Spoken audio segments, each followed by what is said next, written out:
Welcome to IAC. So ఈ వీడియోలో మనం ఇంపార్టెంట్ కరెంట్ అఫైర్స్ గురించి డిస్కస్ చేద్దాం. సో ఫస్ట్ కరెంట్ అఫైర్ చూద్దాం. Olive ridley turtles is in news. Olive ridley తాబేళ్లు ఇవి న్యూస్లో ఉండడం జరిగింది. దీనికి కారణం ఏంటంటే ప్రతి సంవత్సరం కూడా ఒడిస్సాలోని గహిర్ మాతా ఋషికుల్య అనే ప్రదేశాల్లో ఈ తాబేళ్లు గుడ్లని పెట్టడానికి అంటే నెస్టింగ్ ప్రాసెస్ కోసం వస్తాయి. సో చాలా మంది టూరిస్టులు దాదాపుగా 3,23,000 దాకా ఈ తాబేల్ని అక్కడ చూడొచ్చు. కానీ కొన్ని సంవత్సరాలు ఇలాంటి సందర్భాలు ఇలాంటి ప్రాసెస్ అనేది అక్కడ జరగదు. డిఫరెంట్ కండిషన్స్ వల్ల, క్లైమేట్ కండిషన్స్ వల్ల కావచ్చు, వేరే విధానాల వల్ల కావచ్చు, ఆ తాబేళ్లు అక్కడికి రావట్లేదు కొన్ని సంవత్సరాల్లో.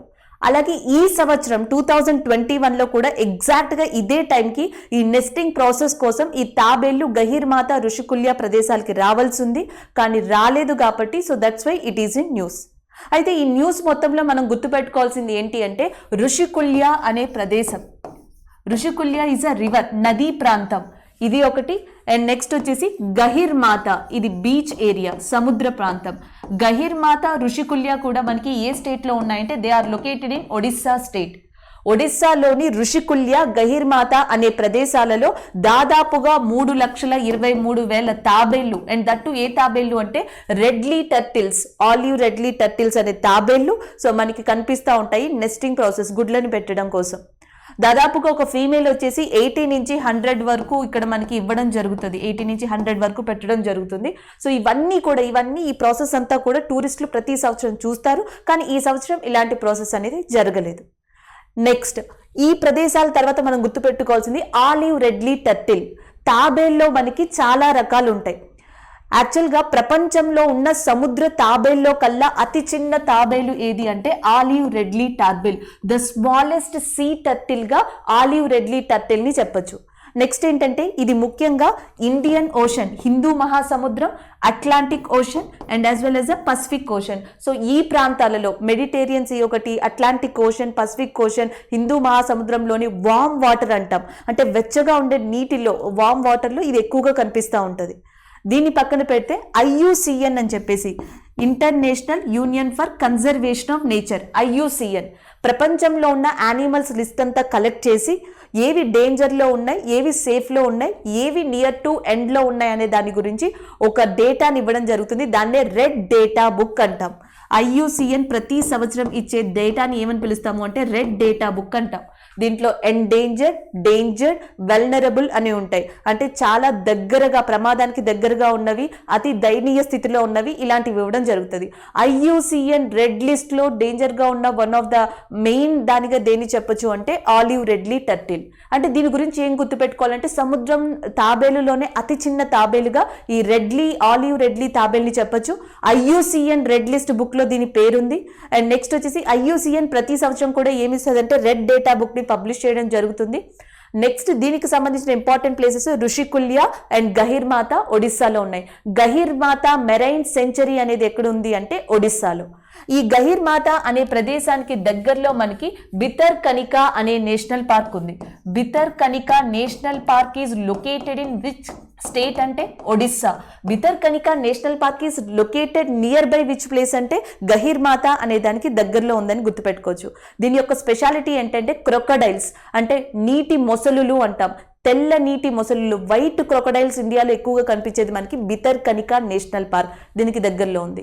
అండ్ నెక్స్ట్ ఈ గహిర్ మాతాకి దగ్గరలో ఉన్న ఇంకొక ఐలాండ్ పేరు వచ్చేసి మనకి అబ్దుల్ కలాం ఐలాండ్ అంటాం. అంటే అబ్దుల్ కలాం ఐలాండ్ వచ్చేసి మనకి ఎక్కడ ఉంది అంటే ఒడిస్సాలో.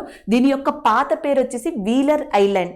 ఇక్కడ మనకి రాకెట్ లాంచింగ్ ప్యాడ్ సెంటర్ ఉంది. సో అబ్దుల్ కలాం ఐలాండ్, భితర్కనికా అనే 2 ప్రదేశాలు ఒడిస్సాలోని గహిర్ మాతా మెరైన్ సెంచరీకి దగ్గరలో ఉన్నాయి. ఋషికుల్య, గహిర్ మాతా అనే ప్రదేశాలు ఆలివ్ రెడ్లీ టర్టిల్ వాటికి చాలా ఫేమస్ గా చెప్పొచ్చు. అండ్ ఈ సంవత్సరం ఇలాంటి అరుదైన ప్రాసెస్ అనేది ఒడిస్సాలో జరగలేదు. So this is all about that olive ridley turtle. అయితే మనం ఇంకోటి కూడా గుర్తుపెట్టుకోవాలి, వరల్డ్ యానిమల్ డే, ప్రపంచ జంతువుల దినోత్సవం. వరల్డ్ యానిమల్ డే అనేది ఎవ్రీ ఇయర్ కూడా మనకి 4th అక్టోబర్న నిర్వహించడం జరుగుతుంది. అంటే 4th అక్టోబర్ అనేది world animal day.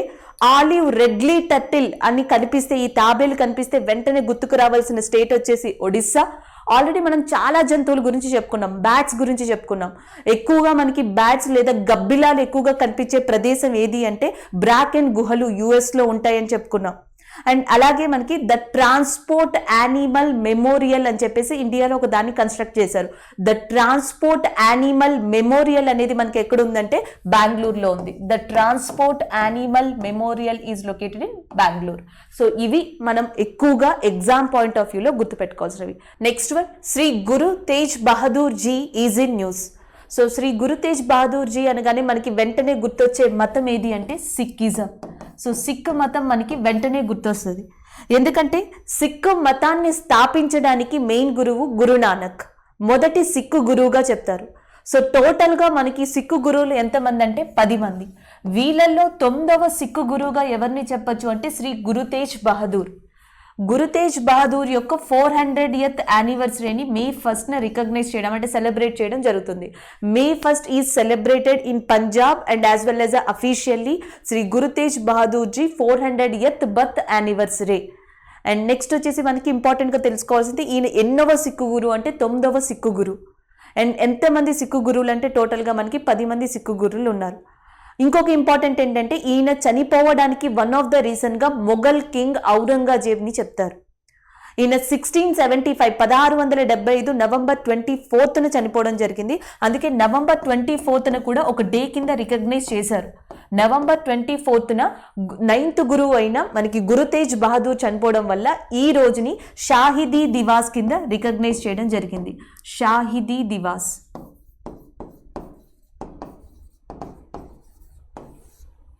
So Shahidi Diwas on November 24th especially ఎవరిని రికగ్నైజ్ చేస్తూ అంటే శ్రీ గురు తేజ్ బహదూర్ యొక్క మరణం అయితే మరణించిన రోజుని రికగ్నైజ్ చేస్తూ ఈ డే.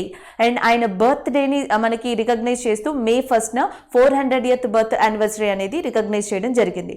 ఇది గురు తేజ్ బహదూర్ 9th గురువు గురించి. మరి 10 మంది గురువుల్లో ఫస్ట్ గురువుగా మనం గురు నానక్ని చెప్తాం. The first Guru of Sikhism. సిక్కు మతంలోనే మొట్టమొదటి గురువుగా గురు నానక్ని చెప్పొచ్చు. గురునానక్కి సంబంధించి సిక్కిజానికి సంబంధించి 2 ఇంపార్టెంట్ ప్లేసెస్ ఉన్న కంట్రీ ఏది అంటే పాకిస్తాన్. ఎందుకంటే గురునానక్ పుట్టింది ఎక్కడ అంటే నాన్కానా సాహెబ్, ప్రస్తుతం పాకిస్తాన్లో ఉంది. నాన్కానా Saheb is a place where Guru Nanak was Born and which is located in Pakistan. అలాగే నెక్స్ట్ వచ్చేసి గురుద్వార్ దర్బార్ సాహెబ్, ప్రస్తుతం అది కూడా మనకి పాకిస్తాన్లోనే ఉంది. గురుద్వార్ దర్బార్ సాహెబ్. సో గురుద్వార్ దర్బార్ సాహెబ్ యొక్క ప్రత్యేకత ఏంటి అంటే 18 సంవత్సరాలు గురునానక్ తన లాస్ట్ 18 సంవత్సరాలు కూడా గురుద్వార్ దర్బార్ సాహెబ్ అనే ప్రాంతంలో గడిపారని చెప్పేసి దీన్ని రికగ్నైజ్ చేయడం జరిగింది. సో గురుద్వార్ దర్బార్ సాహెబ్, నాన్కానా సాహెబ్ ఈ 2 ప్రదేశాలు ఉన్న కంట్రీ ఏది అంటే పాకిస్తాన్. ఈ ప్లేస్కి పంజాబ్లో ఉన్న సిక్కులు కానీ అమృత్సర్లో ఉన్న సిక్కులు కానీ విజిట్ చేయడం కోసం ఇండియా పాకిస్తాన్ ఓపెన్ చేసిన కారిడార్ పేరు ఏది అంటే Kartarpur corridor. So Kartarpur corridor ముఖ్యంగా దేనికోసం అంటే గురుద్వార్ దర్బార్ సాహెబ్, పాకిస్తాన్లోని గురుద్వార్ దర్బార్ సాహెబ్ని దర్శించడానికి సో కర్తార్పూర్ కారిడార్ అనే దాన్ని రిలీజ్ చేయడం అంటే ఓపెన్ చేయడం జరిగింది. ఇది మనకి మెయిన్గా గుర్తుపెట్టుకోవాల్సిన విషయం. అండ్ నెక్స్ట్ 10 మంది సిక్కు గురువుల్లో మొదటి ఆయన గురునానక్. అండ్ 9వ పర్సన్ వచ్చేసి మనకి గురు తేజ్ బహదూర్. 10వ పర్సన్ కూడా గుర్తుపెట్టుకోవాల్సి ఉంటుంది. So the 10th Sikh Guru Guru Govind Singh. Guru Govind Singh is the 10th Guru in that Sikhism. ఈయన స్థాపించింది కల్సా. సో కల్సా పద్ధతిని స్థాపించింది ఎవరు అంటే గురు గోవింద్ సింగ్గా గుర్తుపెట్టుకోండి. జనరల్గా ఈ 400th బర్త్ యానివర్సరీని చాలా డిఫరెంట్గా ప్లాన్ చేయడం జరిగింది. చాలా వేడుకలు నిర్వహించాలని చెప్పేసి ప్లాన్ చేశారు. కానీ డ్యూ టు కోవిడ్ దృష్ట్యా ఆ ప్లాన్స్ అన్ని క్యాన్సిల్ చేయడం జరిగింది. సో దీన్ని పక్కన పెడితే ఇంకొక ఇంపార్టెంట్ అంటే సిక్కు మతంలోనే చాలా ఇంపార్టెంట్ బుక్గా, హోలీ బుక్గా మనం దేన్ని చెప్పొచ్చు అంటే గురు గ్రంథ్. సో ఈ గురు గ్రంథ్ని ఇంకేమని పిలవచ్చు అంటే ఆది గ్రంథ్ అని కూడా పిలవచ్చు. అంటే మీరు గురు తేజ్ బహదూర్ గురించి కనిపిస్తే కరెంట్ అఫైర్స్లో ఎలాంటి అడుగుతారు, ఇటీవల 400th బర్త్ యానివర్సరీ సందర్భంగా ఏ సిక్కు గురుకి సంబంధించి పంజాబ్లో లేదా భారతదేశంలో కొన్ని కార్యక్రమాలు నిర్వహించారని అడగచ్చు. గురు తేజ్ బహదూర్. లేదా మొదటి సిక్కు గురువు ఎవరు అంటే గురునానక్. లేదా పాకిస్తాన్లో సిక్కు మతానికి సంబంధించి ఇంపార్టెంట్ ప్లేసెస్ ఏమున్నాయంటే నాన్కానా సాహెబ్ ఒకటి, గురుద్వార్ దర్బార్ సాహెబ్ అనేది. జనరల్గా పంజాబ్లోని అమృత్సర్లో, మహారాష్ట్రలో, పాకిస్తాన్ ప్రాంతంలో ఈ 3 ప్రాంతాల్లో కూడా సిక్ మతానికి సంబంధించి సిక్కులకి సంబంధించిన ఇంపార్టెంట్ ప్రదేశాలు ఉన్నాయి. అండ్ నెక్స్ట్ వచ్చేసి మనకి కళాసా సిస్టమ్ని స్టార్ట్ చేసింది ఎవరు అంటే 10వ సిక్కు గురు అయిన గురు గోవింద్ సింగ్ స్టార్ట్ చేశారు. నవంబర్ 24 షాహిదీ దివాస్ అయితే మే 1 అనేది గురు తేజ్ బహదూర్ యొక్క బర్త్ యానివర్సరీ. సో ఇవి మనం గుర్తుపెట్టుకోవాల్సింది గురు గ్రంథ్ లేదా ఆది గ్రంథ్. మైనారిటీ రిలీజియన్స్లో సిక్కు మతం కూడా వస్తుంది. భారతదేశంలో క్రిస్టియానిటీ, ముస్లిమ్స్, సిక్, పార్సీ లేదా జొరాస్ట్రియన్, బుద్ధిజం, జైనిజం ఈ మతాలన్నీ కూడా రిలీజియస్ పరంగా మైనారిటీ మతాలు. దీంట్లోకి వచ్చే ఇంకొక మతంగా మనం సిక్కు మతాన్ని కూడా చెప్పొచ్చు. సో నెక్స్ట్ వచ్చేసి మనకి 5 స్టేట్ ఎలక్షన్ రిజల్ట్స్ 2021. ఇటీవల 4 రాష్ట్రాలు ఒక కేంద్ర పాలిత ప్రాంతంలో మనకి శాసనసభలకి సంబంధించి లెజిస్లేటివ్ అసెంబ్లీకి సంబంధించిన ఎన్నికలు జరిగాయి. దాని యొక్క రిజల్ట్స్ గురించి మాట్లాడదాం, ఇంపార్టెన్స్ కూడా. ఒకటి వచ్చేసి మనకి వెస్ట్ బెంగాల్ అండ్ రెండోది తమిళనాడు, అస్సాం, కేరళ అండ్ పుదుచ్చేరి. ఈ ప్రాంతాలలో మనకి ఇటీవల ఎన్నికలు నిర్వహించడం జరిగింది. వీళ్ళలో ఎవరు గెలిచారు, ఏ పార్టీస్ ఎక్కువ సీట్లని సొంతం చేసుకున్నాయి అనేది చూద్దాం. సో ఫస్ట్ వన్, ఈ అన్ని ప్రాంతాల్లో ఎలక్షన్ జరిగిన 5 ప్రాంతాల్లో చాలా ఇంట్రెస్టింగ్ ప్లేస్, ఇంట్రెస్టింగ్ స్టేట్ కూడా ఏది అంటే వెస్ట్ బెంగాల్. ఎందుకంటే ఆల్మోస్ట్ దాదాపుగా వెస్ట్ బెంగాల్లో బీజేపీ వర్సెస్ తృణమూల్ కాంగ్రెస్ కింద మనం చూడొచ్చు ఆ పోటీని. అమిత్ షా, నరేంద్ర మోడీ వీళ్ళందరూ కూడా డైరెక్ట్లీ ఆర్ ఇండైరెక్ట్లీ క్యాంపెయిన్ ద్వారా తృణమూల్ కాంగ్రెస్ కి and as well as Mamata బెనర్జీకి గట్టి పోటీనిచ్చారు. టోటల్ గా వెస్ట్ బెంగాల్లో 294 సీట్స్ ఉంటే దీంట్లో 292 ప్రాంతాలు అంటే 292 నియోజకవర్గాల్లో ఎలక్షన్స్ ని కండక్ట్ చేశారు. ఈ 2 ప్రాంతాల్లో కూడా కరోనా కారణంగా ఆ ఎలక్షన్స్ ని నిలిపివేయడం జరిగింది. 292 నియోజకవర్గాల్లో ఆల్రెడీ ఆల్మోస్ట్ 213 ప్రాంతాలు 213 సీట్స్ ని కైవసం చేసుకున్నది ఏది అంటే తృణమూల్ కాంగ్రెస్. ఇది వెస్ట్ బెంగాల్లో మమతా బెనర్జీకి కానీ లేకపోతే నెక్స్ట్ తృణమూల్ కాంగ్రెస్ కి కానీ బిగ్గెస్ట్ విక్టరీగా చెప్పొచ్చు. అయితే ఎగ్జామ్ పాయింట్ ఆఫ్ వ్యూలో మనం ఏం తీసుకోవాలంటే ఇలాంటి సీట్స్ అనేవి అడగచ్చు. వెస్ట్ బెంగాల్లో లెజిస్లేటివ్ అసెంబ్లీకి సంబంధించి టోటల్ సీట్స్ ఎన్ని అంటే 294.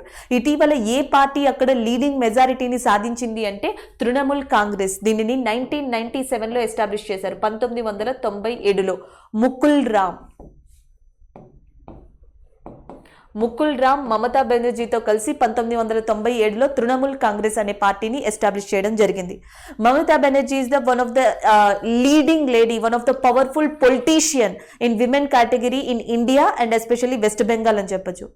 ఆమె వివిధ బాధ్యతల్ని కూడా స్వీకరించారు. పివి నరసింహారావు గారి టైంలో, అటల్ బిహారీ వాజ్పేయి టైంలో, వీళ్ళందరి టైంలో కూడా భారతదేశంలో వివిధ ఇంపార్టెంట్ బాధ్యతల్ని ఆమె చేపట్టడం జరిగింది.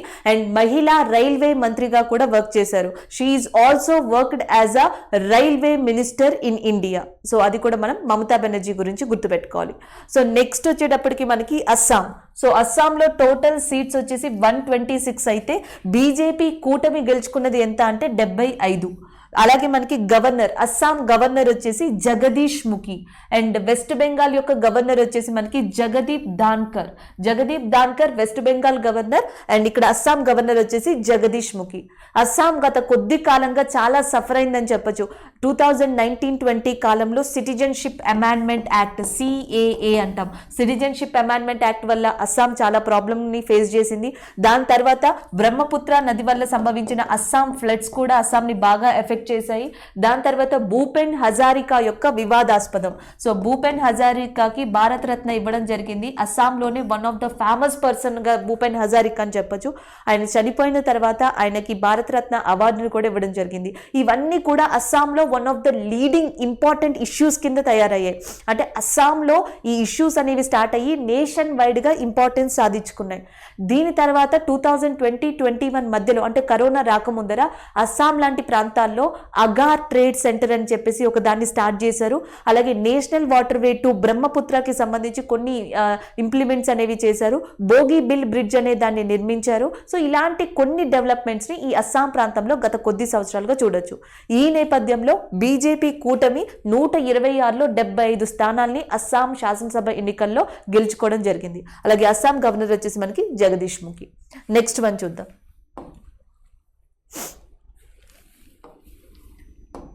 సో నెక్స్ట్ వచ్చేసి మనకి తమిళనాడు. సో తమిళనాడులో టోటల్ సీట్స్ వచ్చేసి 234. అయితే 234లో ద్రావిడ మున్నిట్ర కజకం డిఎంకే యొక్క కూటమి 152 స్థానాల్ని కైవసం చేసుకుంది. అంటే తమిళనాడులో చాలా ఏమంటారు పొలిటికల్ పార్టీస్ పోటీ పడ్డాయి. జనరల్గా తమిళనాడు అనగానే మనకి 2 పార్టీలే గుర్తు వస్తాయి. ఒకటి అన్నా డిఎంకే అండ్ రెండోది డిఎంకే, ద్రావిడ మున్నిట్ర కజకం, అన్నా ద్రావిడ మున్నిట్ర కజకం. అండ్ గత కొద్ది కాలంగా తమిళనాడు మొత్తం కూడా జయలలిత గారి పరిపాలన కింద ఉందని చూడొచ్చు. సో ఆమె చనిపోయిన తర్వాత, ఆమె మరణం తర్వాత there is a lot of political suppression ఈ started in the Tamil Nadu area. ఆ తర్వాత మనం చాలా మందిని చూసాం, శశికళ కానీ, నెక్స్ట్ వచ్చేసి డిఫరెంట్ పర్సన్స్ కానీ. ఇప్పుడు ప్రస్తుతం డిఎంకే లీడింగ్లో ఉంది ఈ శాసనసభ ఎన్నికల్లో, టోటల్గా మనకి 152 స్థానాల్ని సంపాదించి. అలాగే ఈసారి ఎన్నికల్లో తమిళనాడులో కమల్ హాసన్ స్థాపించిన పార్టీలోని సభ్యులు కూడా ఇక్కడ పోటీ చేయడం జరిగింది. సో అది కూడా మనం గుర్తుపెట్టుకోవాలి. Makkal Needhi Maiam is a party name which is established by Kamal Haasan. So Kamal Haasan పార్టీకి చెందిన సభ్యులు కూడా ఈ పోటీలో పాల్గొనడం జరిగింది, ఈ ఎలక్షన్స్లో నామినేట్ అవ్వడం జరిగింది. ఇవి మనం గుర్తుపెట్టుకోవాల్సినవి ఇంపార్టెంట్గా. నెక్స్ట్ వన్ కేరళలో మొత్తం టోటల్ సీట్స్ వచ్చేసి 140. ఈ 140లో లెఫ్టినెంట్ డెమోక్రటిక్ ఫ్రంట్ ఎల్డిఎఫ్ యొక్క కూటమి మనకి 99 సీట్లని కైవసం చేసుకోవడం జరిగింది. అలాగే కేరళ గవర్నర్ వచ్చేసి Arif Mohammad Khan and as well as Tamil Nadu governor వచ్చేసి శ్రీ బన్వరిలాల్ పురోహిత్ అండ్ కేరళ గవర్నర్ వచ్చేసి మనకి ఆరిఫ్ మొహమ్మద్ ఖాన్గా గుర్తుపెట్టుకోండి. సో నెక్స్ట్ వన్ చూద్దాం. సో నెక్స్ట్ వచ్చేసి పుదుచ్చేరి. సో పుదుచ్చేరిలో టోటల్ సీట్స్ వచ్చేసి 30. ఈ కేంద్రపాలిత ప్రాంతంలో టోటల్ సీట్స్ మనకి 30గా ఉన్నాయి. అయితే బీజేపీ కూటమి దీంట్లో 16 సీట్స్ని కైవసం చేసుకుంది. ప్రస్తుతం దీనికి గవర్నర్గా ఉన్నది లెఫ్టినెంట్ గవర్నర్గా తమిళసై సౌందర్యరాజన్. మనకి పుదుచ్చేరికి ప్రస్తుతం గవర్నర్గా తమిళసై సౌందర్యరాజన్ ఉన్నారు.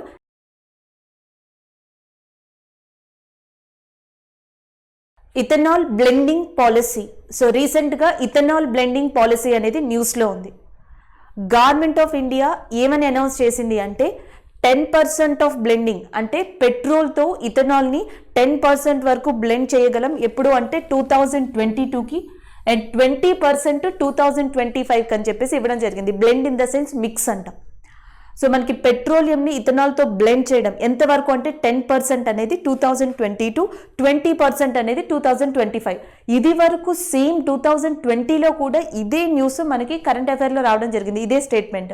అప్పుడు ఏంటంటే 10% 2022కి టార్గెట్ పెట్టుకొని 20% 2030కి టార్గెట్ పెట్టుకున్నారు.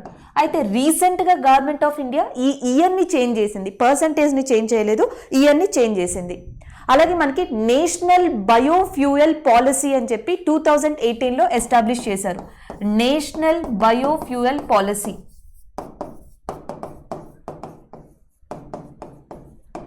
ఏ ఇయర్లో స్టార్ట్ చేశారంటే 2018లో. గుర్తుపెట్టుకోండి, 2018లో జాతీయ బయోఫ్యూయల్ పాలసీ అనే దాన్ని స్టార్ట్ చేశారు.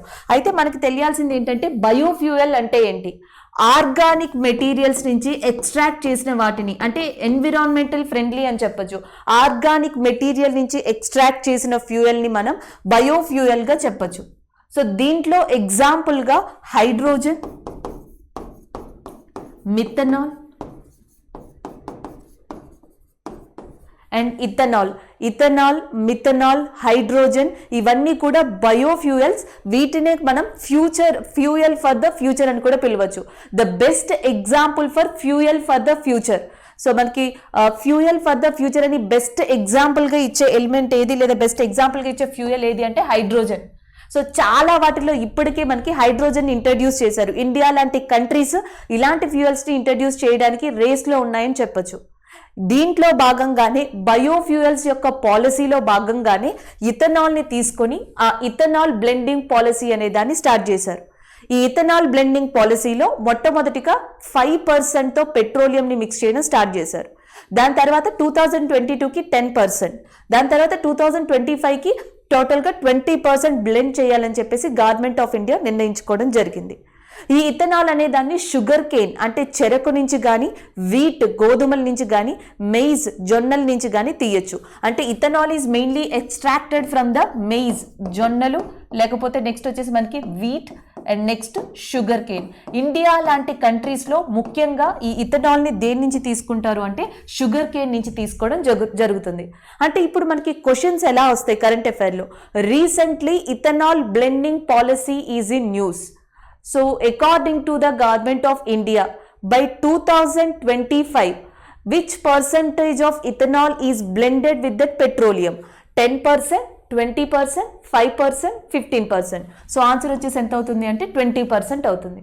నేషనల్ బయోఫ్యూయల్ పాలసీ ఈ started in which year? 15, 16, 17, 18. National bio policy ఈ స్టార్టెడ్ ఎప్పుడు స్టార్ట్ అయ్యింది అని అడిగితే 2018. Which of the following is a example of biofuel? ఈ కింది వాటిలో బయోఫ్యూయల్కి ఎగ్జాంపుల్ ఏంటి? ఒకటి ఆన్సర్ వచ్చేసి హైడ్రోజన్, రెండోది మిథనాల్, మూడోది ethanol, 4 all of the above. Hydrogen, methanol, ethanol ఇవన్నీ కూడా మనకి example of biofuel. Next biofuel వల్ల యూజ్ ఏంటి అంటే ఎకో ఫ్రెండ్లీ. జనరల్గా పెట్రోల్ కానీ డీజిల్ కానీ వాడినప్పుడు వాతావరణానికి కాలుష్యపరిచే ఎలిమెంట్స్ అనేవి రిలీజ్ అవుతాయి. మనకి గ్లోబల్ వార్మింగ్ గ్యాసెస్ అంటాం. Carbon monoxide, carbon dioxide, హైడ్రోఫ్లోరోకార్బన్స్. So ఇవన్నిటి యొక్క ఎక్స్ట్రాక్షన్ వెహికల్స్లో ఇలాంటి ఇథనాల్ బ్లెండింగ్ పాలసీ ద్వారా ఈ పెట్రోలియంని యూజ్ చేసుకుంటే, ఈ ప్రొడక్ట్స్ని, ఈ ఫ్యూయల్స్ని యూజ్ చేసుకుంటే నార్మల్గా మనం ఫాజిల్ ఫ్యూయల్స్ అంటాం. ఒకటి గుర్తుపెట్టుకోండి, ఫాజిల్ ఫ్యూయల్స్, బయోఫ్యూయల్స్. ఈ రెండు మనకి డెఫినేషన్స్ తెలిస్తే మీకు దీని అడ్వాంటేజ్ కూడా తెలుస్తాయి. ఫాజిల్ ఫ్యూయల్స్ అంటే మనకి కోల్ కానీ, నెక్స్ట్ వచ్చేసి ఈ సాంప్రదాయ వనరులు అంటాం. దీంట్లో పెట్రోలియం, డీజిల్, కోల్ ఇవన్నీ వస్తాయి. సో పెట్రోలియం, డీజిల్, కోల్ ఇవన్నీ యూజ్ చేయడం వల్ల ఏంటంటే కార్బన్ డయాక్సైడ్, కార్బన్ మోనాక్సైడ్ ఇవన్నీ ఎక్కువ మోతాదులో రిలీజ్ అవుతాయి. బయోఫ్యూయల్ యూజ్ చేస్తే తక్కువ మోతాదులో రిలీజ్ అవుతాయి. సో తక్కువ మోతాదులో రిలీజ్ అవ్వడం వల్ల మనం దేనిని కాపాడొచ్చు అంటే క్లైమేట్, వాతావరణాన్ని కాపాడొచ్చు. సో దానివల్ల ఏం డెవలప్ అవుతుంది అంటే ఎన్విరాన్మెంట్ అనేది డెవలప్ అవడం జరుగుతుంది, అభివృద్ధి అవడం జరుగుతుంది. So this is the main theme and main concept of that ethanol blending policy, EBP. So this is about that ethanol blending policy. So next one, Mercedes is in news. తమిళనాడుకి చెందిన Mercedes అనే boat న్యూస్లో ఉంది. దీనికి కారణం April 24న 11 మంది మత్స్యకారులు, so 11 fishermens తమిళనాడులోని తీంగా పట్టణం అనే పోర్ట్ ఏరియా నుంచి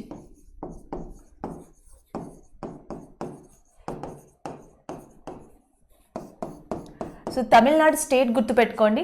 మెర్సిడెస్ అనే బోటుతో, అనే నావతో 11 మంది మత్స్యకారులు తమిళనాడులోని తీంగాపట్టణం పోర్టు నుంచి కేరళ ప్రాంతానికి అంటే ఫిషింగ్ కోసం బయలుదేరడం జరిగింది.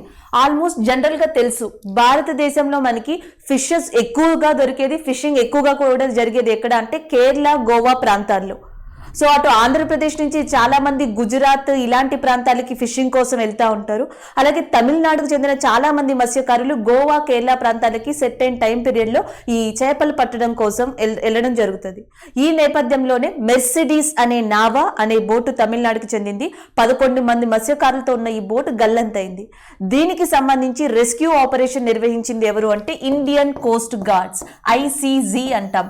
1977 ఇండియన్ కోస్ట్ గార్డ్ అనేది ఏర్పడింది. దీని యొక్క హెడ్ క్వార్టర్స్ ఢిల్లీలో ఉంది.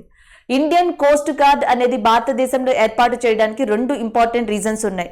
భారత టెరిటోరియల్ వాటర్ విభాగంలో అంటే మన జల సరిహద్దుల విభాగంలో రెస్క్యూ ఆపరేషన్స్, సెర్చ్ ఆపరేషన్స్ 2 కూడా ముఖ్యంగా నిర్వహించే సిస్టమ్ లేదా వ్యవస్థ వచ్చేసి Indian coast guard.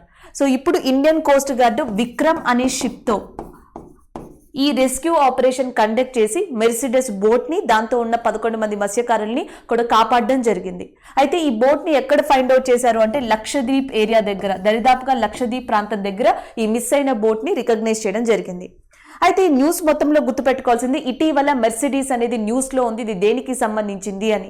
So Mercedes అనేది మనకి దేనికి సంబంధించింది అంటే నావా లేదా బోటు సంబంధించింది. ఏ ప్రాంతం అంటే తమిళనాడులోని తీంగా పట్టణం అనే పోర్టుకి సంబంధించింది.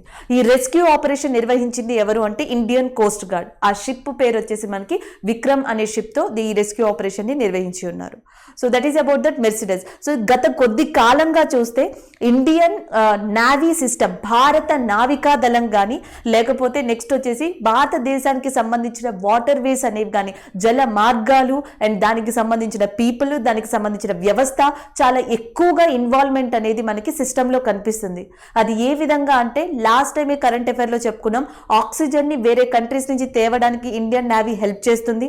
అలాగే ఏ ప్రాంతంలోనైనా బెడ్స్ సరిపోకపోతే, ఎస్పెషల్లీ లక్షద్వీప్ లాంటి ఐలాండ్స్లో బెడ్స్ సరిపోకపోతే కోవిడ్ పేషెంట్స్కి ఇండియన్ నేవీ హాస్పిటల్స్ని ఏర్పరిచింది. Patanjali Indian national hospital, Indian navy hospital and next వచ్చేసి సంజీవని ఇండియన్ నేవీ హాస్పిటల్, ఇలాంటి వాటిని ఏర్పరిచింది. దాని తర్వాత నెక్స్ట్ వచ్చేసి మనకి కోస్ట్ గార్డ్లుగా అంటే మొత్తం మనకి western coastal area, eastern coastal ఏరియాలో ప్రొటెక్టర్గా పనిచేస్తుంది.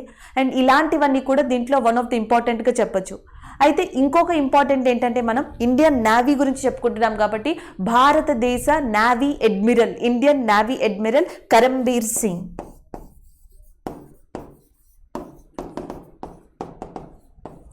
అలాగే national navy day 4th December, every year కూడా 4th డిసెంబర్న నేషనల్ నేవీ డేగా రికగ్నైజ్ చేయడం జరిగింది. And Karambir Singh Indian navy admiral, భారత నావికా అడ్మిరల్ వచ్చేసి మనకి కరంబీర్ సింగ్.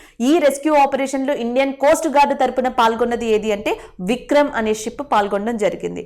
అలాగే ఈసారి 2 రెస్క్యూ ఆపరేషన్లో ఇండియన్ నేవీకి సంబంధించి లేదా భారతదేశానికి సంబంధించిన 2 ఇంపార్టెంట్ పేర్లు గుర్తుపెట్టుకోవాలి. ఒకటి విక్రమ్ బోట్, అది మనకి విక్రమ్ షిప్, అది మెయిన్గా ఇండియన్ కోస్ట్ గార్డ్ తరపున పాల్గొంది.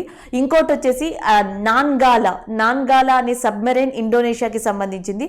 అది గల్లంతైనప్పుడు విశాఖపట్నం పోర్టు నుంచి, సో విశాఖపట్నం ఏరియా నుంచి ఇండియన్ నేవీకి సంబంధించిన కొంతమంది రెస్క్యూ చేయడానికి పీపుల్ అక్కడికి బయలుదేరారు అండ్ రెస్క్యూ ఆపరేషన్లో పాల్గొన్నారు కూడా. ఇవి ఇంపార్టెంట్గా మనం గుర్తుపెట్టుకోవాల్సింది. నెక్స్ట్ ఇంటర్నేషనల్ ఇష్యూకి సంబంధించి స్టేట్ ఆఫ్ సీజ్. ఇటీవల Congo president, democratic republic of Congo country యొక్క ప్రెసిడెంట్ ఫెలిక్స్ షిసెకేడి. సో మనకి ఫెలిక్స్ షిసెకేడి ప్రస్తుతం president of democratic republic of Congo కింద వర్క్ చేస్తున్నారు. ఈయన ఆ కాంగో ప్రాంతంలో జరుగుతున్న అల్లర్లకి సంబంధించి 2 ప్రాంతాలలో స్టేట్ ఆఫ్ సీజ్ అనే దాన్ని డిక్లేర్ చేశారు. అది డిక్లేర్ చేసిన కొంతసేపటికే మిలిటెంట్స్ ఆ ప్రాంతాల్లో ఉన్న కొంతమంది ప్రజల్ని కూడా చంపడం జరిగింది. సో దట్స్ వై కాంగోలో జరుగుతున్న అల్లర్ల కారణంగా, కాంగోలో జరుగుతున్న మిలిటెంట్ అటాక్స్ కారణంగా ఈ ప్రాంతం అండ్ దీనికి సంబంధించింది కరెంట్ అఫైర్లోకి రావడం జరిగింది. అయితే అల్లర్లు అనేవి మనకి అక్కడ కామన్. కాంగోలో whatever the disturbances are there, it is common because of Congo, Uganda, దాని చుట్టుపక్కల ఉన్న ఈ గ్రూప్స్ అన్ని కూడా, మిలిటెంట్ గ్రూప్స్ అన్ని కూడా ఇక్కడున్న సివిలియన్స్ తోటి, గవర్నమెంట్ తోటి కూడా గొడవ పడడం, డిస్ప్యూట్ చేయడం అనేది కామన్. అయితే ఇప్పుడు జరుగుతున్న దాంట్లో ఇది ప్రోలాంగ్ జరుగుతుంది. గత కొద్ది నెలలుగా ఈ మిలిటెంట్స్ కాంగో చుట్టుపక్కల ఉన్న ఏరియాస్లో, ఎస్పెషల్లీ 2 ముఖ్యమైన కాంగో విలేజెస్లో ఫ్రీక్వెంట్గా దాడులకి దిగుతున్నారు. ఈ నేపథ్యంలో కాంగోలోని ఆ 2 ప్రాంతాన్ని కూడా కాంగో యొక్క president Felix Tshisekedi and he seized that areas. So ఆ ఏరియాస్ని సీజ్ చేశారు. So that's why it is in news. అయితే మనం గుర్తుపెట్టుకోవాల్సింది ప్రెసిడెంట్ పేరుని అండ్ నెక్స్ట్ వచ్చేసి కాంగో యొక్క ఇంపార్టెన్స్. మనకి ప్రపంచంలో అతి పొడవైన నది వచ్చేసి నైల్ చెప్తారు. Longest river in the world వచ్చి నైల్. అయితే ఇంకొక నది కూడా ఉంది ప్రపంచంలో, నైల్ తర్వాత అతి ఇంపార్టెంట్ నదిగా మనం చెప్పుకునేది కాంగో. అలాగే ఇటీవల ఈ సంవత్సరంలో కాంగో న్యూస్లో ఉండడానికి ఇంకొక కారణం వచ్చేసి మనకి గోల్డ్ మౌంటైన్. రీసెంట్గా గోల్డ్ మౌంటైన్ అనేది ఎక్కడ బయటపడింది, ఏ ప్రదేశంలో మనకి బయటపడింది అని అడిగితే that is nothing but Congo. కాంగోలో గత కొద్ది నెలల క్రితం అంటే ఫ్యూ మంత్స్ బ్యాక్ ఆ gold mountain place is recognised in the Congo area. అప్పట్లో ఇది వార్తల్లోకి రావడం కూడా జరిగింది. So that is about that Congo. కాంగోకి సంబంధించి ఇంపార్టెంట్గా రివర్ని గుర్తుపెట్టుకోండి, గోల్డ్ మౌంటైన్ అనే ప్రదేశాన్ని గుర్తుపెట్టుకోండి. And Felix Tshisekedi is a president of the democratic republic of Congo. అలాగే ఇక్కడున్న షిసెకేడి గవర్నమెంట్ తో పాటు UN పీస్ కీపర్స్ అంట. UN పీస్ కీపర్స్ కూడా ఇక్కడున్న కాంగో ప్రభుత్వానికి, కాంగో ప్రజలకి హెల్ప్ చేయడం కోసం రావడం జరిగింది. They also using such kind of lot of efforts to control that area. ఆ ఏరియాని కంట్రోల్ చేయడం కోసం కాంగో గవర్నమెంట్ తో పాటు UN పీస్ కీపర్స్ కూడా అక్కడ కృషి చేస్తున్నారు. అంటే యునైటెడ్ నేషన్స్ మనకి మెయింటైన్ చేసే one of the largest military force గా దీన్ని చెప్పొచ్చు. సెక్యూరిటీ, భద్రత కోసం, శాంతి కోసం, అంటే పీస్ కీపింగ్ కోసం ఇలాంటి ఫోర్సెస్ ని మెయింటైన్ చేయడం జరుగుతుంది. సో ఈ ఫోర్స్ కాంగో గవర్నమెంట్ కూడా అక్కడ అల్లర్లని కంట్రోల్ చేయడానికి ప్రయత్నిస్తున్నాయి. So this is about the state of siege of which country అంటే republic of Congo. So next one goods and revenue GST. So GST tax is in news, goods and services tax. So దానికి సంబంధించి GST కలెక్షన్కి, revenue కలెక్షన్కి సంబంధించిన news ఇది.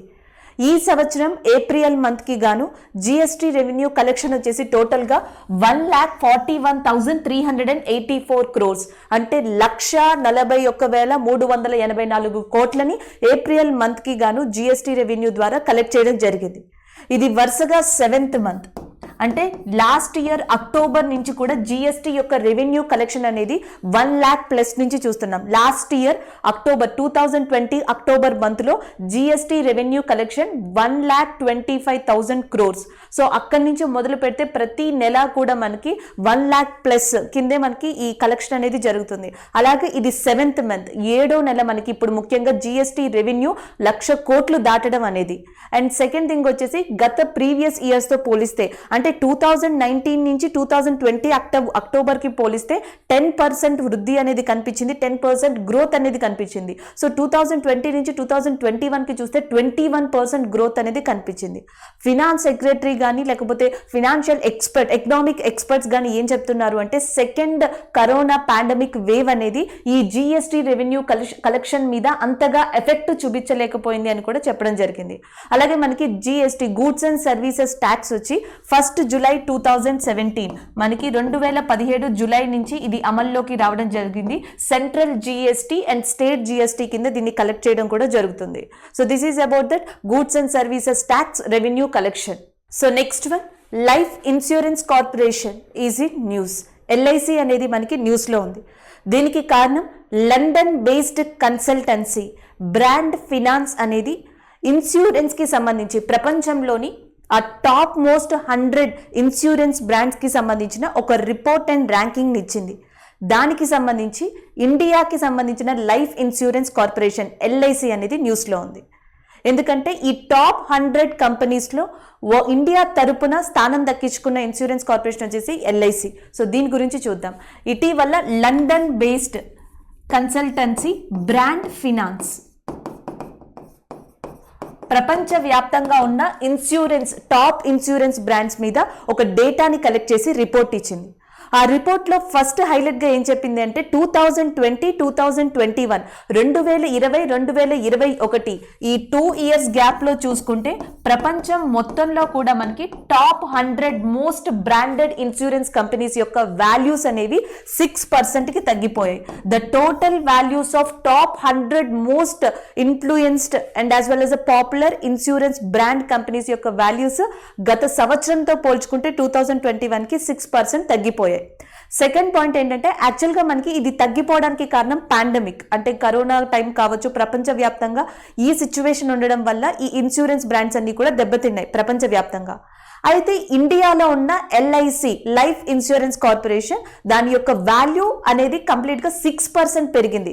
గత సంవత్సరంతో పోల్చుకుంటే LIC యొక్క value వచ్చేసి మనకి 6.8% పెరిగింది అని చెప్తుంది. అంటే కంప్లీట్గా ఫస్ట్ ఇచ్చిన దానికి అపోజిట్లో ప్రపంచంలో టాప్ మోస్ట్ 100 ఇన్సూరెన్స్ బ్రాండ్స్ యొక్క వాల్యూస్ అనేవి 6% వరకు తగ్గిపోతే దానికి వ్యతిరేకంగా ఆపోజిట్ వేలో ఎల్ఐసి యొక్క బ్రాండ్ వాల్యూ అనేది మనకి 6% పెరిగింది అని చెప్పేసి బ్రాండ్ ఫినాన్స్ ఒక రిపోర్ట్ ఇవ్వడం జరిగింది. ఈ టాప్ 100లో కూడా ప్రపంచవ్యాప్తంగా most influenced the top 10 life insurance మనకి ఇన్సూరెన్స్ కి సంబంధించిన కంపెనీస్ యొక్క లిస్ట్ ఇవ్వడం జరిగింది. ఈ టాప్ 10 ఇన్సూరెన్స్ కంపెనీలో మొట్టమొదటిగా ఉన్నవి ఏ కంట్రీకి సంబంధించి అంటే చైనాకి. సో నెక్స్ట్ ప్లేస్లో యుఎస్ఏ, నెక్స్ట్ ప్లేస్లో వచ్చేసి మనకి ఫ్రాన్స్, అండ్ నెక్స్ట్లో జర్మనీ, అండ్ నెక్స్ట్ ఇండియా. అంటే ప్రపంచవ్యాప్తంగా పోలిస్తే చైనా, యుఎస్ఏ, ఫ్రాన్స్, జర్మనీ, ఇండియాకి చెందిన ఇన్సూరెన్స్ కంపెనీస్ సో దీంట్లో టాప్ 10లో చోటు దక్కించుకున్నాయి.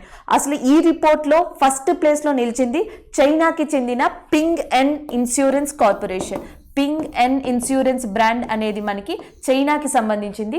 ఇది టాప్ 1 ప్లేస్లో నిలిచింది. ఇండియా తరపున టాప్ 10 బ్రాండ్ ఇన్సూరెన్స్ బ్రాండ్స్లో టాప్ 10లో వన్ ఆఫ్ ద స్థానాన్ని దక్కించుకుంది మనకి ఎల్ఐసి, ఇండియా తరపున లైఫ్ ఇన్సూరెన్స్ కార్పొరేషన్. ఇది మనకి బ్రాండ్ ఫినాన్స్ ఇచ్చిన రిపోర్ట్. అంటే మొత్తంలో గుర్తుపెట్టుకోవాల్సింది ఇటీవల లండన్ ఆధారంగా ఉన్న కన్సల్టెన్సీ బ్రాండ్ ఫినాన్స్ ఇచ్చిన రిపోర్ట్స్ ప్రకారం ఇండియా తరపున ఏ ఇన్సూరెన్స్ బ్రాండ్ చోటు దక్కించుకుంది అంటే ఎల్ఐసి. అదే ప్రపంచవ్యాప్తంగా చూస్తే టాప్ 1లో ఉన్నది పింగ్ ఎన్. సో పింగ్ ఎన్ ఇన్సూరెన్స్ బ్రాండ్ ఏ కంపెనీకి ఏ కంట్రీకి చెందింది అంటే చైనాకి. సో ఇవి మనం గుర్తుపెట్టుకోవాల్సింది మెయిన్ ఇంపార్టెంట్గా. అదే బ్యాంకింగ్ పాయింట్ ఆఫ్ వ్యూలో చూస్తే 2020-21కి చూస్తే ఇన్సూరెన్స్ బ్రాండ్స్ యొక్క పర్సంటేజ్ ఎంత పడిపోయింది, సో ఎంతకి డిక్రీజ్ అయింది అంటే 6%కి డిక్రీజ్ అవడం జరిగింది. So this is about that life insurance corporation. అయితే ఎల్ఐసి అనేది ఇండియాకి సంబంధించింది కాబట్టి దానికి సంబంధించిన ఇన్ఫర్మేషన్ 1956లో లైఫ్ ఇన్సూరెన్స్ కార్పొరేషన్ ని ఎస్టాబ్లిష్ చేశారు. ఎప్పుడు సంస్థలు వచ్చినా దాని హెడ్ క్వార్టర్స్ కావాలి కాబట్టి ఎల్ఐసి యొక్క హెడ్ క్వార్టర్స్ ఎక్కడ ఉంది అంటే ముంబైలో ఉంది. భారతదేశంలోనే one of the leading corporation, insurance corporation గా చెప్పొచ్చు. 1956 దగ్గర నుంచి ఆల్మోస్ట్ టిల్ టుడే దాకా కూడా లైఫ్ ఇన్సూరెన్స్ కార్పొరేషన్ అనేది భారతదేశంలోనే one of the top insurance brand and the familiar అంటే మోస్ట్ పాపులర్ ఇన్సూరెన్స్ బ్రాండ్ గా కూడా చెప్పొచ్చు. సో హెడ్ క్వార్టర్స్ గుర్తుపెట్టుకోండి Mumbai, and next first place వచ్చేసి Ping and China, and India తరపున ఉన్నది ఎల్ఐసి. సో ఇక్కడ కరెంట్ అఫైర్ వచ్చి డేకి సంబంధించింది. వరల్డ్ ట్యూనా డే అనేది మనం ఇక్కడ డిస్కస్ చేద్దాం. ఎవ్రీ ఇయర్ ప్రతి సంవత్సరం కూడా మే 2న వరల్డ్ ట్యూనా డే కింద రికగ్నైజ్ చేశాం. దీన్ని రికగ్నైజ్ చేసింది ఎవరు అంటే United nations general assembly, UNGA అంట. యునైటెడ్ నేషన్ జనరల్ అసెంబ్లీ 2017లో ఈ ట్యూనా డేని రికగ్నైజ్ చేసింది. అప్పటి నుంచి కూడా మే 2న వరల్డ్ ట్యూనా డే కింద దీన్ని రికగ్నైజ్ చేయడం జరిగింది. అయితే అసలు ఇది దేనికి సంబంధించింది, ఈ డే ఎందుకు అనేది మనకి తెలియాలి. మనకి డిఫరెంట్ కైండ్ ఆఫ్ ఫిషెస్ ఉంటాయి, అంటే చేపల్లో చాలా డిఫరెంట్ కైండ్ ఆఫ్ రకాలు ఉంటాయి. మనం బ్లూ రివల్యూషన్ చెప్పినప్పుడే చెప్పుకున్నాం, సిల్వర్ ఫిష్, స్క్వాడిష్ ఫిష్, పీకాక్ ఫిష్. సో అట్లానే ట్యూనా అనేది ఒక రకం. ప్రపంచంలో ట్యూనా అనేది ఎక్కువగా దొరికేది పసిఫిక్ ఐలాండ్స్లో, ఈ ప్రాంతాల్లో మనకి ఎక్కువగా దొరుకుతుంది. అయితే ఈ ప్రాంతాల నుంచి ఫిషింగ్ పద్ధతి ద్వారా అండ్ డిఫరెంట్ కైండ్ ఆఫ్ పద్ధతి ద్వారా ఈ ట్యూనాని ఎక్కువగా మిగిలిన కంట్రీస్కి సరఫరా చేస్తారు. దీంట్లో న్యూట్రిషన్ ఎక్కువ ఉండడం వల్ల దాదాపుగా ప్రపంచంలో 96 కంట్రీస్కి 96 కంట్రీస్కి ట్యూనా అనేది one of the main food source. So దీనివల్ల దీని యొక్క పాపులేషన్ అనేది కూడా తగ్గిపోతుంది. దీనికి సంబంధించి ఈ అవేర్నెస్ ఇవ్వడం కోసం యునైటెడ్ నేషన్ జనరల్ అసెంబ్లీ మే 2న వరల్డ్ ట్యూనా డే కింద రికగ్నైజ్ చేయడం జరిగింది. ఎగ్జామ్ పాయింట్ ఆఫ్ వ్యూలో మనం గుర్తుపెట్టుకోవాల్సింది మే 2 అనే దాన్ని, and United nation general assembly దీన్ని రికగ్నైజ్ చేసింది. మరి ఇండియా విషయానికి వస్తే, ఇండియాలో ట్యూనాని సురాయ్ అని చెప్పి పిలుస్తారు, లేదా సొరాయ్ అని కూడా పిలుస్తారు. ఈ చేప పేరు ఇండియాలో సొరాయ్గా ఉంటుంది. అండ్ ఎస్పెషల్లీ మనకి ఏ కోస్టల్ ఏరియాలో ఇది చాలా ప్రసిద్ధి అంటే ఒకటి గోవా అండ్ కేరళ. గోవా, కేరళ, అండమాన్ ఈ 3 ప్రాంతాల్లో కూడా మనకి ఇండియాలో ఈ సొరాయ్ చేప లేకపోతే ట్యూనా చేప అనేది ఎక్కువగా దొరుకుతుంది. అండ్ ప్రపంచంలో పసిఫిక్ ఐలాండ్స్తో పాటు పనామా కెనాల్ అంటాం, ఈ ప్రాంతంలో కూడా ఎక్కువగా కనిపిస్తుంది ఈ ట్యూనా అనేది. ఇప్పుడున్న రికార్డ్ ఏంటి అంటే ప్రపంచంలో ఈ ట్యూనా రకంలోనే one of the chilled tuna అనేది దొరికేది ఎక్కడ అంటే అండమాన్లో. Andaman is the place where we are recognised more number of chilled tuna fishes అని చెప్పొచ్చు. This is all about the tunas. అయితే ఎగ్జామ్ పాయింట్ ఆఫ్ వ్యూలో మే 2 గుర్తుపెట్టుకోవాలి. పనామా దేన్ని కనెక్ట్ చేస్తుంది అంటే అట్లాంటిక్ ఓషన్, పసిఫిక్ ఓషన్, ఇలా ప్రదేశాలు వచ్చినప్పుడు ఆ నేమ్స్ని కూడా గుర్తుపెట్టుకోండి. Panama canal connects Pacific and Atlantic ocean. Pacific మరియు అట్లాంటిక్ మహాసముద్రాన్ని కలిపేది ఏది అంటే పనామా కెనాల్గా గుర్తుపెట్టుకోవాలి. ఇక్కడ ఫిషెస్ ఉంటాయి, అన్ని రకాల డిఫరెంట్ కైండ్ ఆఫ్ ఫిషెస్ ఉంటాయి, ఎస్పెషల్లీ ట్యూనాస్ కూడా ఉంటాయి. అలాగే ప్రపంచంలో ఏ ఐలాండ్స్ దగ్గర కనిపిస్తుంది అంటే పసిఫిక్ ఐలాండ్స్ దగ్గర. నెక్స్ట్ దీంట్లో విటమిన్ డి, విటమిన్ మనకి ఏవైతే రిచ్ విటమిన్స్ ఉంటాయో అందుకని ఇది రిచ్ న్యూట్రిషన్ ఫుడ్ కింద మనకి కన్సిడర్ చేయబడుతుంది. నెక్స్ట్ భారతదేశంలో ఎక్కువగా చిల్డ్ ట్యూనాస్ దొరికేవి అండమాన్ అండ్ నికోబార్ ఏరియాలో. అలాగే భారతదేశంలో చేపల ఉత్పత్తి కోసం మనం చేపట్టిన రివల్యూషన్ బ్లూ రివల్యూషన్ గా చెప్పొచ్చు. Blue revolution is for the fishes production in India. So this is about the totally world tuna day.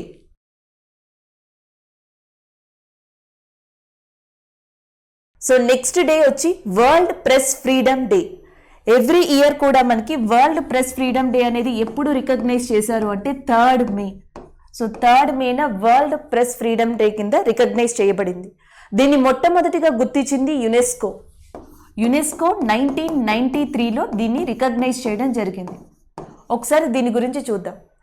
UNESCO 1993లో world press freedom అనేది ఉండాలి అని చెప్పేసి మే 3న దాని యొక్క అవేర్నెస్ తెలియాలి అని చెప్పి రికగ్నైజ్ చేసింది. ఎందుకంటే ఇప్పుడున్న జనరేషన్కి, ఇప్పుడున్న మన వ్యవస్థకి అండ్ కంప్లీట్గా వన్ ఆఫ్ ద బ్యాక్ బోన్గా నిలిచేది మనకి ప్రెస్ అని చెప్పొచ్చు. సో దీనికితో భాగమైన వన్ ఆఫ్ ద మెంబర్స్గా జర్నలిస్టులు ఉన్నారు. ప్రపంచవ్యాప్తంగా జర్నలిస్టులు దేని మీద రెస్క్యూ చేస్తున్నారు, ఎలాంటివి మనకి సమాచారాన్ని అందిస్తున్నారు, సో ఎవరు ఇందులో ఎక్కువ రిస్క్ ఫ్యాక్టర్స్ని ఫేస్ చేస్తున్నారు, సో వీటన్నిటి గురించి ఎడ్యుకేట్ చేయాలి ప్రజల్ని అండ్ అవేర్నెస్ ఇవ్వాలని మే 3న యునెస్కో దీన్ని రికగ్నైజ్ చేయడం జరిగింది. అయితే ఈ సంవత్సరం వరల్డ్ ప్రెస్ ఫ్రీడమ్ డేకి సంబంధించి ఒక గ్లోబల్ కాన్ఫరెన్స్ అనేది నిర్వహించింది. ఎవరు అంటే UNESCO. 2021 UNESCO is conducted a global conference for the world press freedom day. ఎవరితో కలిసి అంటే గవర్నమెంట్ ఆఫ్ నాంబియా గవర్నమెంట్ యునెస్కో కలిసి దీని మీద ఒక కాన్ఫరెన్స్ని కండక్ట్ చేశాయి. ఇది second highlight. And next 3rd మేన మనం రికగ్నైజ్ చేసిన వరల్డ్ ప్రెస్ ఫ్రీడమ్ డేకి సంబంధించి మనకి మెయిన్ థీమ్ ఏంటి, ఇతివృత్తాంతం ఏంటంటే information as a public good. Information as public good అనేది దీని యొక్క మెయిన్ థీమ్గా గుర్తుపెట్టుకోవాలి. ఇది కరెక్ట్ వన్ కూడా. మనకి ఇన్ఫర్మేషన్ అనేది మెయిన్ సోర్స్ కాబట్టి information as a public good అనేది దీని యొక్క థీమ్, ఇతివృత్తాంతం. అండ్ నెక్స్ట్ ఇండియా విషయానికి వస్తే, ఇండియాలో గత 5 సంవత్సరాల నుంచి కలెక్ట్ చేసిన డేటా ప్రకారం ఆల్మోస్ట్ 40 మంది జర్నలిస్టులు చంపబడ్డారు అండ్ 198 జర్నలిస్టుల మీద అటాక్ అనేది జరిగింది. ఈ రోజు కనుక ఈ డే పెట్టకపోతే మనకి ఇలాంటి ఇన్ఫర్మేషన్ తెలియదు. సో ఇలాంటి ఇన్ఫర్మేషన్ని ప్రజల్లోకి తీసుకెళ్ళాలి, దీని గురించి అవేర్నెస్ తెలియాలి. అండ్ ఎక్కువగా మనం చూస్తూ ఉంటాం, మనకి ఏదైతే ఎక్కువ ఇన్సిడెంట్స్ జరుగుతున్నాయో, మనకి ఏమంటాం కిడ్నాప్స్ కానీ, నెక్స్ట్ వచ్చేసి మనకి సోషల్కి సంబంధించి యాంటీ సోషల్ యాక్టివిటీస్ కానీ, సో వీటన్నిటినీ కూడా ఆల్మోస్ట్ జర్నలిజమే బయటకు తీసుకొస్తుందని చెప్పాలి. సో దీంట్లో కృషి చేసిన వ్యక్తులకి అవార్డు ఇవ్వడం, వీళ్ళని రికగ్నైజ్ చేయడం ఈ మే 3rd యొక్క one of the main importance. And next వచ్చేసి వరల్డ్ ప్రెస్ ఫ్రీడమ్ ఇండెక్స్ అని ఉంటుంది. ప్రతి ఇయర్ కూడా వరల్డ్ ప్రెస్ ఫ్రీడమ్ ఇండెక్స్ అనేది రిలీజ్ కాబోతుంది. అండ్ 180 కంట్రీస్, టోటల్గా 180 కంట్రీలకి కలిపి ఈ సంవత్సరం వరల్డ్ ప్రెస్ ఫ్రీడమ్ ఇండెక్స్ అనేది రిలీజ్ చేశారు. ఈ ఇండెక్స్లో భారతదేశం యొక్క ర్యాంక్ వచ్చేసి 142. అవుట్ ఆఫ్ 180 కంట్రీల్లో వరల్డ్ ప్రెస్ ఫ్రీడమ్కి సంబంధించిన సూచికలో ఇండియా యొక్క ర్యాంక్ వచ్చేసి 142గా ఉంది. సో ఇవి మనం ఎక్కువగా గుర్తుపెట్టుకోవాల్సినవి. అలాగే ప్రతి సంవత్సరం కూడా ఈ వరల్డ్ ప్రెస్ ఫ్రీడమ్ డేన UNESCO world press freedom prize అనేది ఇస్తుంది. ఈ సంవత్సరం 2021 UNESCO world press freedom prize ఎవరికి ఇచ్చింది అంటే ఫిలిప్పీన్స్ జర్నలిస్ట్ అయిన మరియా రిసా.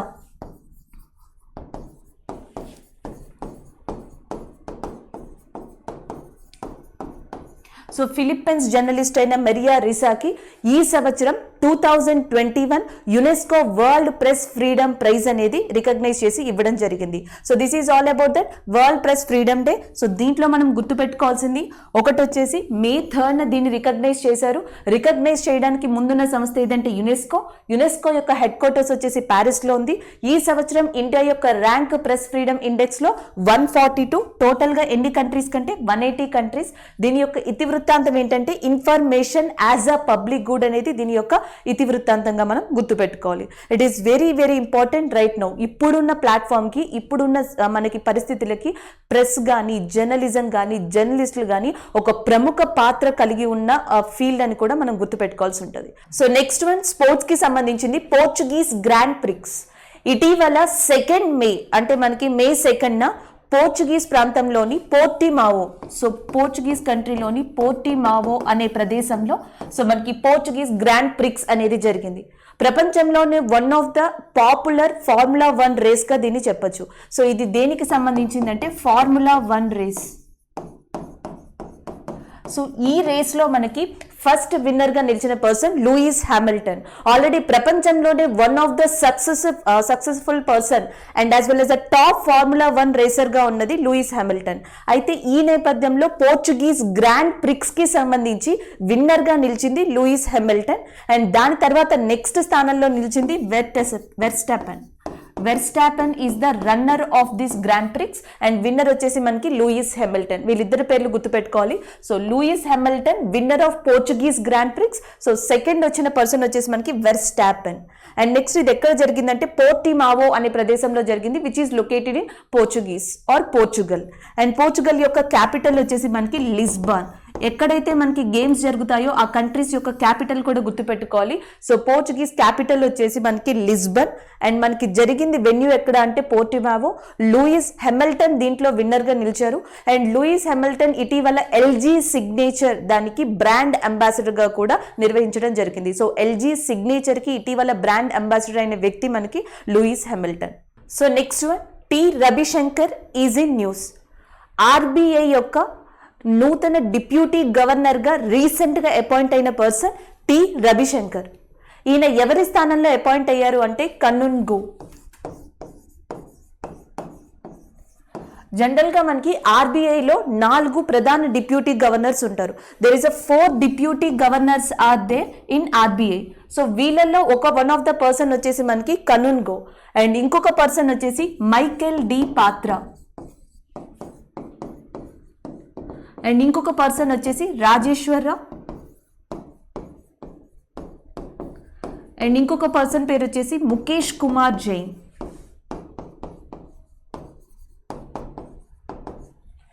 ఓకే, రీసెంట్గా Ravishankar is appointed as a new deputy governor, one of the new deputy governor to the RBI. So ఆర్బీఐలో ఈ 4 డిప్యూటీ గవర్నర్లో కన్నున్గో యొక్క పదవీ కాలం పూర్తి అవడంతో ఈయన ప్లేస్లో రవిశంకర్ని నూతన డిప్యూటీ గవర్నర్గా నియమించడం జరిగింది. సో మిగిలిన 3 కూడా కంటిన్యూ అవుతున్నారు, Michael D Patra and Rajeshwar Rao, Mukesh Kumar Jain. RBI governor ప్రస్తుత గవర్నర్ వచ్చేసి మనకి శక్తికాంత్ దాస్. అండ్ ఇది పక్కన పెడితే 3 ఇయర్స్ అంటే 3 ఇయర్స్ టెన్యూర్కి గాను 3 సంవత్సరాల పదవీ కాలంకి గాను సో రవిశంకర్ ఈ పదవికి అపాయింట్ అవ్వడం జరిగింది. ఇది వరకు ఈయన చాలా వాటిలో బ్యాంకింగ్ సెక్టార్లో చాలా ఫీల్డ్స్లో చాలా పదవుల్ని కూడా ఈయన నిర్వహించడం జరిగింది. దాంట్లో వన్ ఆఫ్ ద ఇంపార్టెంట్గా ఐఎంఎఫ్ అనే దాన్ని గుర్తుపెట్టుకోవాలి. ఈయన ఇంటర్నేషనల్ మానిటరీ ఫండ్ అంతర్జాతీయ ద్రవ్య నిధిలో కూడా వర్క్ చేశారు. బాండ్ మార్కెట్స్ కి సంబంధించిన ఆ ఫీల్డ్లో ఇంటర్నేషనల్ మానిటరీ ఫండ్లో ఇండియా తరపున వర్క్ చేసిన వ్యక్తి రవిశంకర్. అండ్ నెక్స్ట్ వచ్చేసి central bank of Bangladesh. So central bank of బంగ్లాదేశ్లో కూడా సో దీనితో కూడా ఈయన కొన్ని విధుల్ని నిర్వహించడం జరిగింది. సెంట్రల్ బ్యాంక్ ఆఫ్ బంగ్లాదేశ్తో ఈయన వర్క్ ఎక్స్పీరియన్స్ ఉంది. అండ్ నెక్స్ట్ ఇంటర్నేషనల్ మానిటరీ ఫండ్లో వర్క్ చేశారు, ఆర్బీఐలో వివిధ కేటగిరీస్లో వర్క్ చేసి ఉన్నారు. సో ఇంత అనుభవం ఉన్న రవిశంకర్ని ప్రస్తుతం డిప్యూటీ గవర్నర్గా అపాయింట్ చేయడం జరిగింది. అలాగే ఇంటర్నేషనల్ మానిటరీ ఫండ్ యొక్క హెడ్ క్వార్టర్స్ అనేది ఎక్కడుందంటే వాషింగ్టన్ డీసీ. దీని యొక్క హెడ్ క్వార్టర్స్ వచ్చేసి మనకి వాషింగ్టన్ డీసీలో ఉంది. అలాగే క్రిస్టలీనా జార్జియోవా is a head of the IMF. అంతర్జాతీయ ద్రవ్య నిధి యొక్క ప్రస్తుతం చైర్మన్, ఐఎంఎఫ్ యొక్క చైర్మన్ క్రిస్టలీనా జార్జియోవా. సో ఇవి మనం రవిశంకర్ గురించి గుర్తుపెట్టుకోవాల్సినవి. అలాగే ఆర్బీఐ అనేది ఎస్టాబ్లిష్ అయింది మనకి 1935లో. ఆర్బీఐని జాతీయం చేసింది 1949లో. ఆల్రెడీ మీకు తెలుసు, జస్ట్ రివిజన్ కోసం. అండ్ నెక్స్ట్ రవిశంకర్ తర్వాత నెక్స్ట్ పర్సన్ చూద్దాం. సో నెక్స్ట్ వచ్చేసి మహేష్ బాలసుబ్రమణ్యన్ ఈజీ న్యూస్. రీసెంట్గా కొటాక్ లైఫ్ ఇన్సూరెన్స్ దానికి ఎండీగా అపాయింట్ చేయబడిన వ్యక్తి వచ్చి మనకి మహేష్ బాలసుబ్రమణ్యన్. ఈయన ఏ సంస్థకి ఎండీగా అపాయింట్ చేయబడ్డారు అంటే కొటాక్ లైఫ్ ఇన్సూరెన్స్. అయితే ఇది వరకు ఈయన కొటాక్ జనరల్ ఇన్సూరెన్స్ సంస్థకి ఎండీగా వర్క్ చేశారు. కొటాక్ జనరల్ ఇన్సూరెన్స్ అనే సంస్థకి ఈయన వర్క్ చేసి ఉన్నారు. అయితే ఇటీవల కొటాక్ లైఫ్ ఇన్సూరెన్స్ ఎండీగా వర్క్ చేస్తున్న జి మురళీధరన్ పదవి అయిపోవడంతో, పదవీ కాలం కంప్లీట్ అవడంతో సో ఈ పదవికి కొత్తగా ఎన్నికైన ఎండీ, కొత్తగా అపాయింట్ అయిన మేనేజింగ్ అండ్ డైరెక్టర్ వచ్చేసి మనకి మహేష్ బాలసుబ్రమణ్యన్. అయితే ఇప్పుడు కొటాక్ జనరల్ ఇన్సూరెన్స్ పదవి కూడా ఖాళీ అయింది కాబట్టి సో ఈ పదవికి కొత్తగా అపాయింట్ అయిన వ్యక్తి వచ్చేసి మనకి సురేష్ అగర్వాల్. అంటే ఇక్కడ మనకి 2 అపాయింట్మెంట్స్ అనేవి కొటాక్ గ్రూప్ కి సంబంధించి జరిగాయి. లైఫ్ ఇన్సూరెన్స్ కి ఎండీగా బాలసుబ్రమణ్యాన్ని అండ్ జనరల్ ఇన్సూరెన్స్ కి ఎండీగా సురేష్ అగర్వాల్ ని నియమించడం జరిగింది. సో ఇది మనకి important. And as well as March 8 international women's day సందర్భంగా మనకి కొటాక్ జనరల్ ఇన్సూరెన్స్ ఒక క్యాంపెయిన్ కూడా నిర్వహించింది, షీ డ్రైవ్స్ విత్ ప్రైడ్.